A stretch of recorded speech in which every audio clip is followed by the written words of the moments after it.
Welcome to another episode of Long Distance Short, GiftBasketsOverseas.com's podcast, where we talk to real people about the triumphs and tribulations in all kinds of long-distance relationships. Your host is Allie Winters, an international gift consultant who's found success in her own long-distance romances and friendships.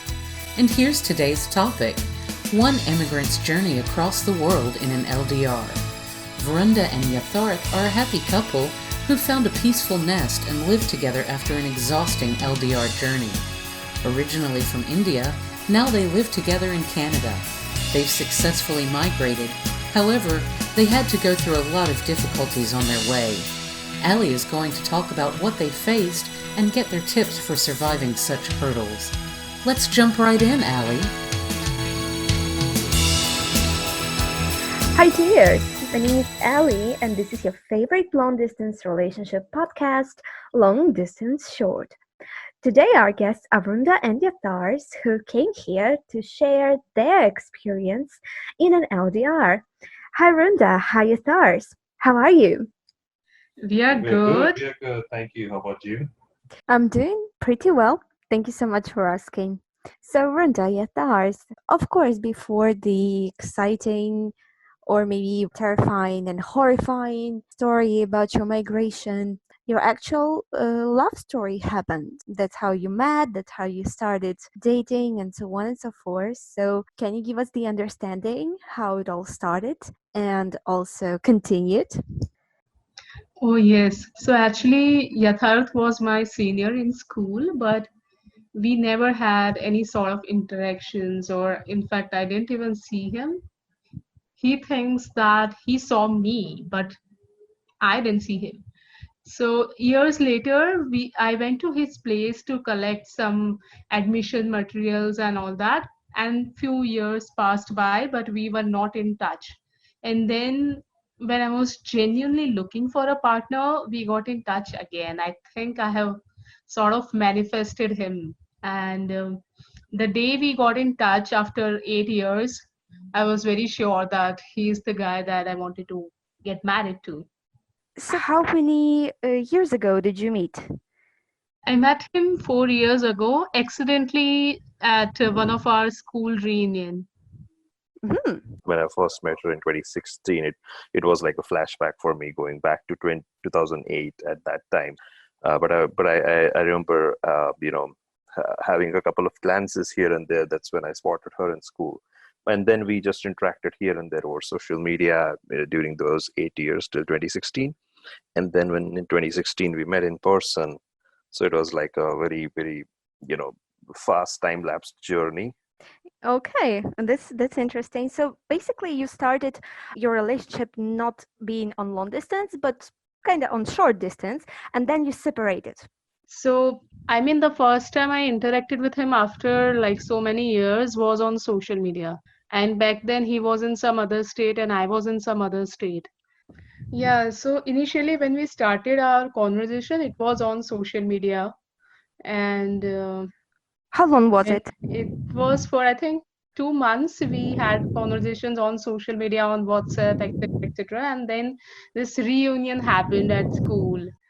We started talking more on the phone. We started meeting as much as possible because I was working in another province at that time back in India, and I was not in my home province. So basically, Runda and myself are from the same province. But back then in 2016, I was working for work. I was in another province. And so whenever I used to fly down to, my home province, we used to meet more frequently. So yeah, we started to know each other in more detail, and then we found out that we really share same views about life, and that's when we thought that yeah, we should take this relationship forward. And probably and once we started knowing each other more, we thought of getting married because both of us were at that time genuinely looking for partners who had similar worldviews. Okay, and did you think about living in India initially? No, because I mean, yes and no, because I didn't ever actively plan to immigrate to Canada. But it was just, after almost 1 year of our relationship that we got engaged. And it was so funny here that the day we got engaged, I received invitation from Canada to apply for the permanent residency. Oh, wow. Yeah, it was on the very same day, so it was like destined to happen. Probably the time we took that turn in making our relationship more serious and moving And towards marriage. and your friends and family, how did they react to your moving abroad? Basically, I don't know, like more than 1,000 kilometers away, I think. Oh yeah, it is. It's absolutely, yeah. In fact, more than 10,000 kilometers away, and it's like a 27 to 28 hour long flight time. Oh yeah, I can Yeah, imagine. absolutely. So initially, yeah, I mean, because my parents were really looking forward to me going immigrating, but none of us were like really passionately like just behind it and waiting for invitation from Canada to open. So yeah, we were pretty excited. They were pretty excited, happy at the same time, because Vrunda was not so much keen on moving to another province, to another country. Runda, why did you want to stay? I mean, it never really occurred to me that I should move out of my country. I was very happy, and I'm like my father's daughter. I wanted to be in proximity with my dad. In fact, it's like what you resist persists. I have resisted the idea of moving out all my life. The same thing happened with me. I was very comfortable with my career graph in India. Hmm. I was very comfortable in my cocoon. Uh, You're in your comfort zone, let's say, yeah? Completely in my comfort zone. And secondly, my dad was diagnosed with a severe medical illness, and I wanted to be close to him. So it was very dreadful actually when he first told me that, okay, Canadian government has given us this invitation to apply. I I really cried actually instead of being happy or overjoyed about it. Okay, and did you at that point of time think of moving to Canada too? Or did you persuade him not to go, or how was it? Well, I did try to pursue him, but not, I didn't go above and beyond. But I think he's a man full of patience, and he did try to cope with my vulnerable behavior in those times. He still does. Well, all men have to do it. Okay, so Yeah. basically you've both decided. That was the final decision. But of course, as I I mean, I understand, also wanted to Mhm. be a partner who supported her partner. Like, I could have gone abroad and I could have had a great living, but you didn't support me. Because if I expect support, I have to give support. And I think that has been very difficult for me. Okay, was it sure that Yatharth will go to Canada? Well, was it 100% or there was It the it was 100%. Okay, but it didn't mean that it will work with you 100%. Did you have the plan B? No, we didn't have the plan B. All right, so how was it? How was this process? Was it going really smoothly or it didn't? It didn't, in fact. After we got engaged, we faced two dreadful medical emergencies, and that was very difficult phase for us, because on one hand I was running from one hospital to another. In fact, my entire family, including his family, we were occupied with hospitals. Oh no. And in between he had to come to Canada, all by himself, because he had to finish some initial formalities. Oh yeah. Mm-hmm. So I was really lost. I mean, I was really devastated, because we were like 2 months away from our wedding, and absolutely nothing was going right. And from the day we got engaged to the day we got married, that phase was every bit of a nightmare.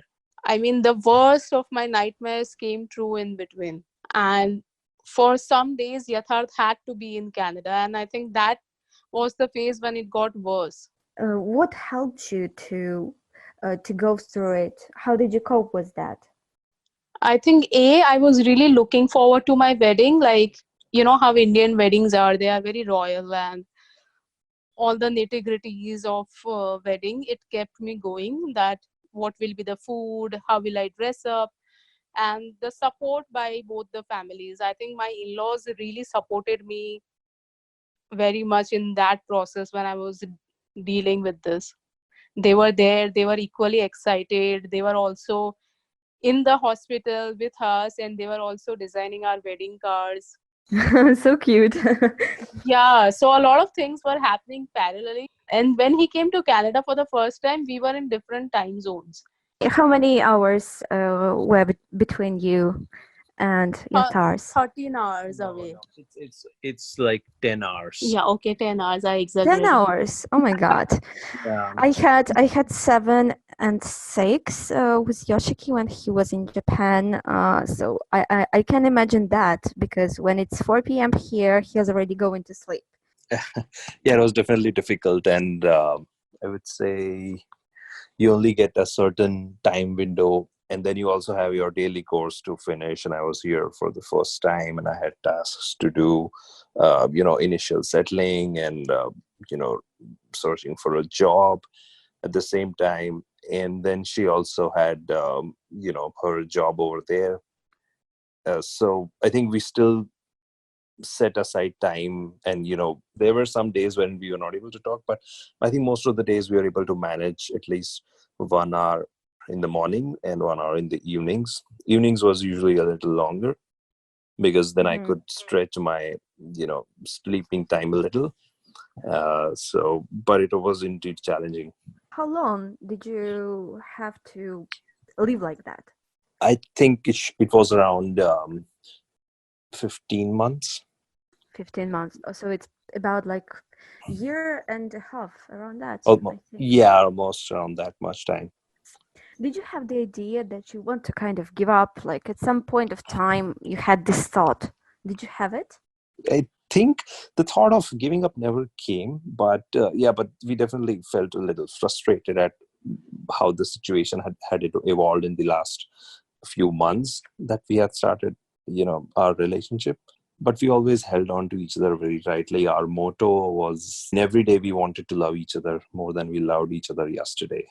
So it just had to increase regardless of what the situation was. That sounds like a quote. I'm not as composed as he is. Like, he can maintain his calm in even the worst situations, but I'm very vulnerable. I was also trying to adjust to his family. There are two different, cultures. When you go from one family to another, you didn't know them before. And the person who introduced you to them, he was not there. I can say that when you say different in two families, it's like the way you are brought up and the way your parents have been dealing with you from the time you were young and from the time you get married, right? You have seen your family behave in a certain way, your family act in a certain way, and you yourself have inculcated those type of behaviors in yourself. And then you move to another family wherein those obviously are not going to be, the behaviors are not going to be the same that you have seen or you have learned, right? And these may be for the good or for the bad, but they ought to be different. So it's about the adjustment of two different behavioral sets of the family of the boy and the boy himself, and the family of the girl and the girl herself. How did you manage that? I think this is a very tricky question. Once you get married, you have to give marriage a period of, say, 2-3 years to get used to everyone in your new house. Because relationships are different. When you are in relationship, you are by yourself. So you are independent. You are just managing your partner. But once you get married, you are like managing everybody. Well, yeah. Yeah, because there are a lot of members involved in marriage. So this is why I always tell people, wedding is different and marriage is different. As girls, we are very excited for our weddings, that we will buy this dress and we'll wear this makeup.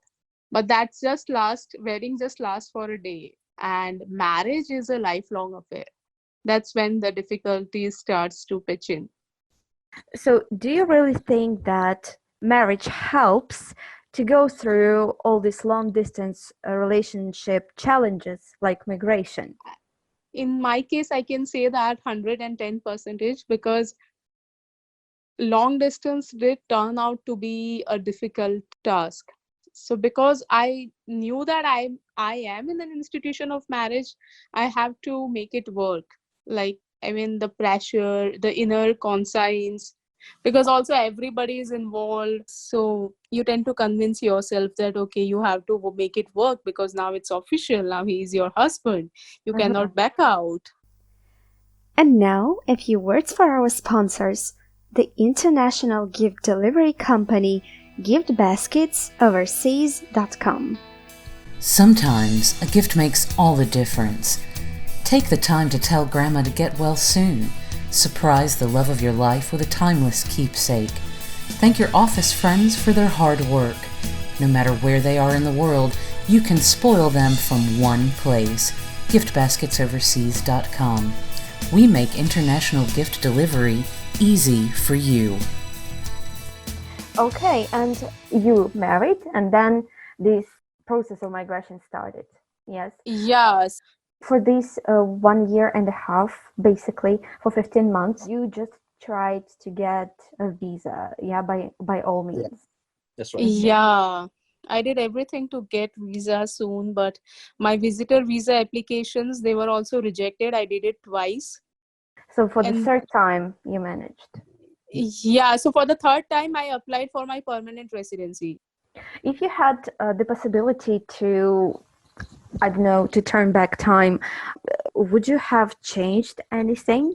Maybe something that would help you to cope with everything better? Yeah, I think I was way too reluctant to come to Canada. So first of all, I would have changed that.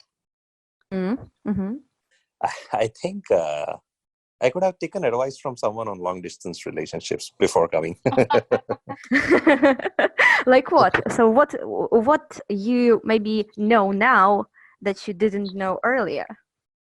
I think it's important that you keep trusting the whole relationship idea that you started on, and you have to understand that it is something that takes time, and you have to give it time for it to get stronger, and you have to keep investing in it to make it stronger. So this is something that we learned over time by trial and error method. So I think we could have avoided a couple of fights. What kind of investment, by the way, are you talking about? I think our listeners will be, excited to I learn. think you have to learn the art of patience. Like, there are times when you feel like bursting out to, to a family member also. You were not familiar with the behavior before. You were not familiar with what kind of, situation he or she faced in their lives before. That is why they are behaving the way they are. And you feel like bursting out, but you cannot. You have to control your emotions because they are also putting efforts to know you better. You are also putting efforts to know them better. They are making some errors in between, and you have to let things work in their own pace and in their environment. Now when I look back, of course I had my most vulnerable phase, or my mood swings were terrible. But if I had lost my cool in some situation, I wouldn't have been able to hold the family as much as I'm able to do it now. The new family also look up to you. I, by any means, consciously or subconsciously, do an act which takes him away from his family, then I know that I wouldn't be having the version of him that I am having right now. Yeah, that's very important because even in psychology, there is such a fact that we can look on our loved ones through our past relationships, right? So I really like this advice that we should accept our loved ones the way they are, basically. Yeah, absolutely. If some people are lucky, they can make it work in 1 year or less. But sometimes if things don't work out, you don't have to get pissed, because everybody takes their own time to cope with your behavior also. You have to keep in mind that thing. Yeah, and everybody has their own path, right? They have their own way. And what advice would you give maybe for people in the same situations who are in the same situation as you've been to go through it a bit easier, a bit faster? I think we are still learning a lot of new things in relationship, but we share a mutual diary all together, and there is a lot of old school practice that we practice. Like in my birthday, despite Yatharth being in Canada, he sent me this love letter, which was Oh, very well packaged. Yeah, and it was very well written. So I still have that letter. So you have to jot down things like why you value your partner. You have to take some old school route.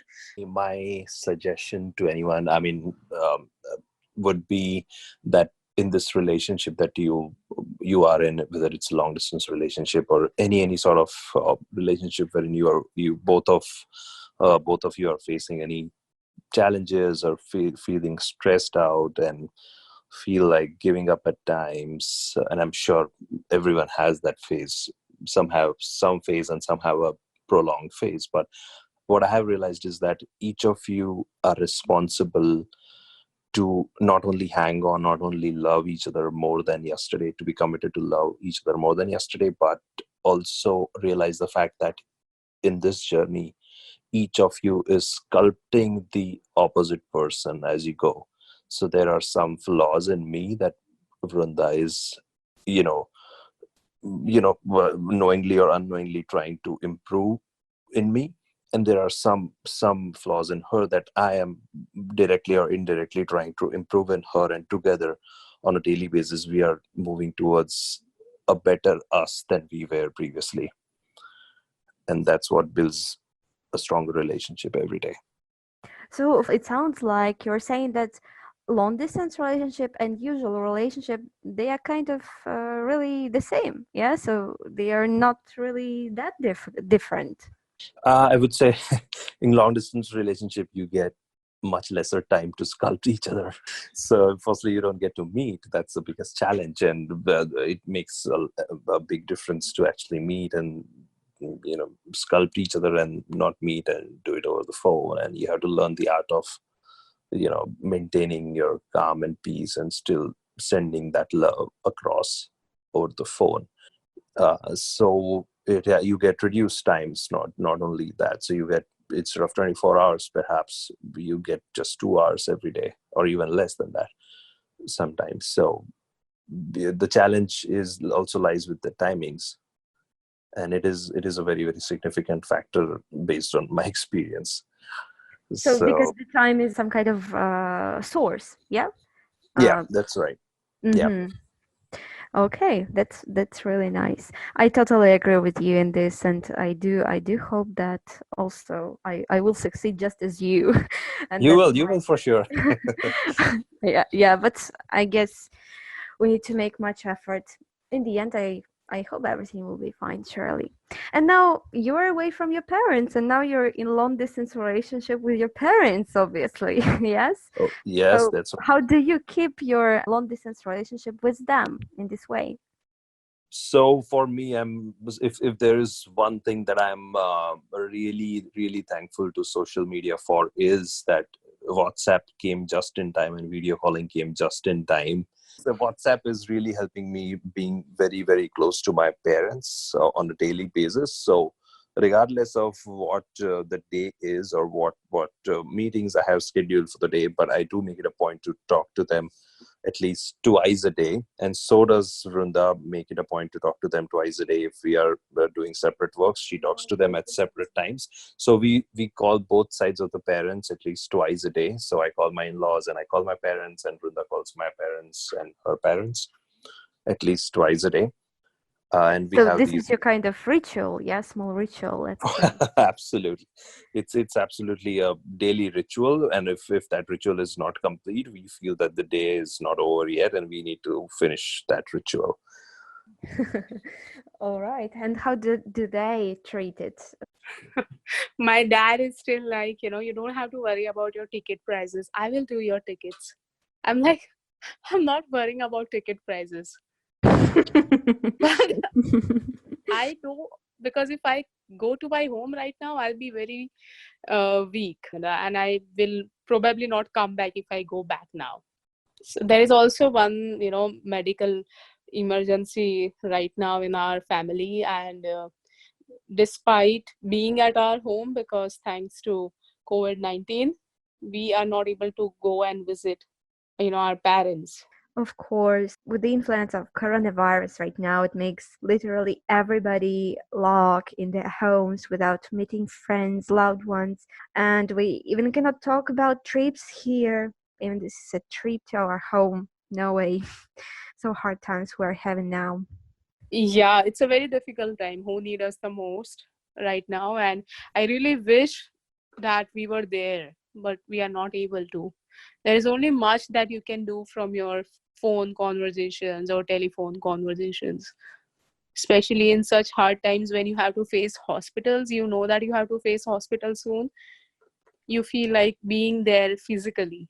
What do you do to be sure that maybe your family is safe? Yeah, how do you keep a warm relationship with them at this hard time when the virus is So we spread? try to speak, as Yatharth said, we have our conversations twice a day with them. Plus, we talk a lot of positive talks also. We try to convince them that we are doing great, because half of the time they are worrying about us. Typical. Yeah, either by speaking or by not speaking, by, making great food also, I'm showing a message that we are doing great. Yeah, I understand. And sometimes, I mean, just saying that all is good and we are safe, it helps, right? To cure all this panic. Yeah, these mental just attacks that you have. We are also currently going through a tough phase, because I am hunting for a job for myself. But like, I cannot tell my father every day that, hey, I'm not getting a job, I'm really depressed. He should be happy when he talks to me. I do wish you luck with that. And I'm also Thank sure you. that hard times will pass one day, right? It cannot be bad all the time. I will also have to struggle basically the same things. So I totally feel you about it. And I'm really happy about you because you have each other. Yeah. And I think, just to conclude, I will also say that if you have this practice of writing in your diary, like when our relationship was not going that well, I used to write in my diary that, okay, as if it it is going well and we are doing great in present tense, and one day we will be doing this and another day we will be doing that. We'll be going to Bahamas, for example, and we will have this. Yeah, so that also helps. It's like positive thinking. Yeah, you try to convince yourself that everything is fine. But you have to write your positive thinking. That's the whole point. You cannot just think positive, you have to write, so that it's like a practice. Well, that's interesting. I will try to do that. Do that, you will thank me for it. So nice. Thank you so much for coming and sharing your good vibes all over the world, because it's really important right now. And the world is not stopping. I mean, we will go through it, and It is just a phase. It is just a phase. yeah, and imagine in 20, 30 years, we will say to our grandchildren, I lived through the coronavirus things and You're right. migration and all of this stuff, and all is fine. Yeah, so thank you so much. Thank you, Alina. Yeah, you have a good one, and we will be waiting for you on our blog with the new episodes in a month's time. Bye-bye. Thanks for listening to Long Distance Short, GiftBasketsOverseas.com's podcast with real people in real long-distance relationships. Make sure to subscribe and keep tuning in for a new episode every month. If you have any questions or ideas for a future podcast, make sure to drop us a line at podcast@giftbasketsoverseas.com. That's podcast@giftbasketsoverseas.com.